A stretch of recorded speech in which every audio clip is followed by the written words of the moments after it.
Welcome to Hubbard's Journey. We are doing a video on the Masquerade Ball on the Queen Mary 2.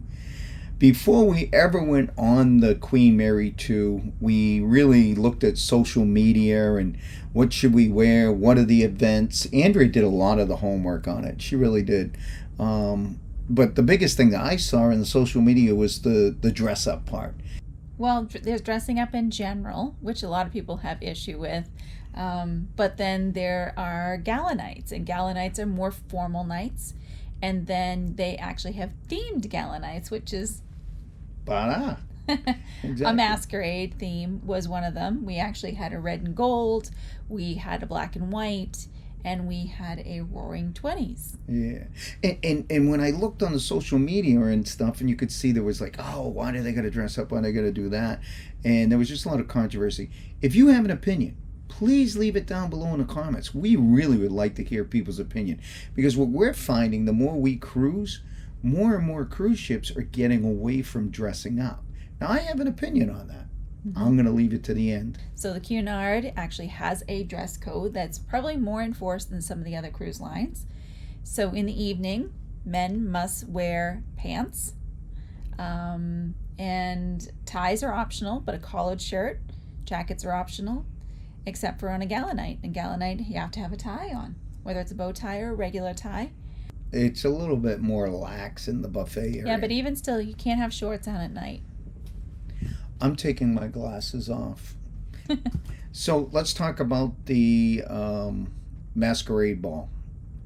My opinion on the Masquerade Ball, it was at first, why do we got to do this? This is before we ever got on the cruise. We had talked about it a little bit briefly, and Andrea purchased all this stuff, and she purchased it where? On Amazon, very inexpensively. Looked for little accessories to basically go with my already dresses that I had. And so what I did was I had a blue dress, got a blue masks, and got Michael a bow tie and vest combo, really inexpensively, and it worked out really well.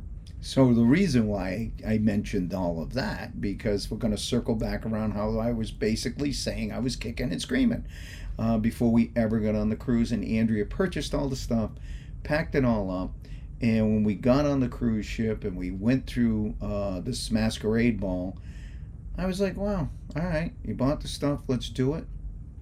My take on it, it was freaking awesome. It was fun. It was a lot of fun. Didn't you think?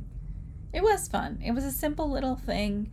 Some people had them on at dinner. Most people wore them later on or throughout the day in the various bars and things like that. Or like what I did and what we did is we walked into the dining room with them on and then took them off for dinner. I do have to make a note. This is the first time we've ever cruised the Queen Mary, and we read the program and it said, oh, it's the Masquerade Ball.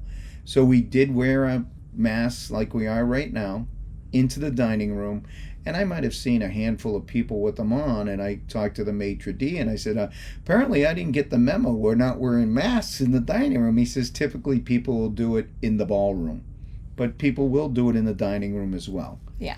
But mostly the ballroom. Yeah, and I think honestly, for a more themed night like a Roaring 20s where a woman is wearing the actual dress for the evening, I think you can wear that to the dining room and not stick out or something like that. Same with the men. But absolutely. But in terms of the masks in general, yeah. The masks, we didn't get the memo. Let's put it that way. We were wearing them, but we were cool with it. We were like, hey man, that's what it said in the program. That's what we're doing, and it was fun. When we went into the ball, you'll see everybody dancing, and it was just a real festive event. Yeah. Exactly. There's always ballroom dancing in the Queen's Room. Again, some line dancing, some regular dancing, fun. But it's a really great event in terms of whether you're people watching or you want to get out there and try something new yourself. People watching. Let's talk about that. So we got an adult beverage and we sat down at a nice table. Nice. This ballroom was set up. I mean, it was nice chandeliers, nice stuff all lined up on the ceiling. They and have the a lot of walls. decorations. Lots of decorations. So we're sitting in this nice dimmed light area and just having a cocktail and just people watching. It's freaking awesome. It was awesome just sitting there, people watching, looking at everybody, having a great time.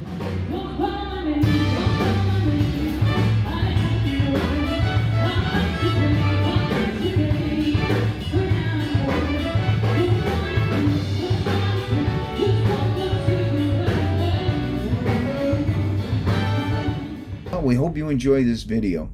Thanks for coming along on Hubbard's Journey, and please leave your comments on what you think about a masquerade ball or any type of cruise ship event that's taking place where you need to dress a special way. So how many themes do we know on different cruise lines? It's 80s, gold, red. There's lots of different things. All kinds of different things on different cruise ships, you know. All right, so now we get to ask Michael his opinion on dressing up. Let's hear it.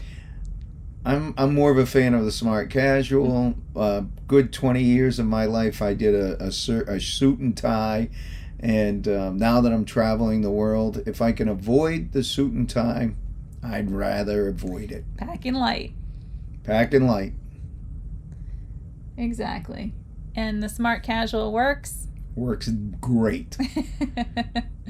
So that's pretty good. And for me, I think, if you can get away with a few staples and dress them up and accessorize. I think she packs a lot, personally. We'll see. Okay. But ciao for now. All right. We'll talk to you soon. Take care.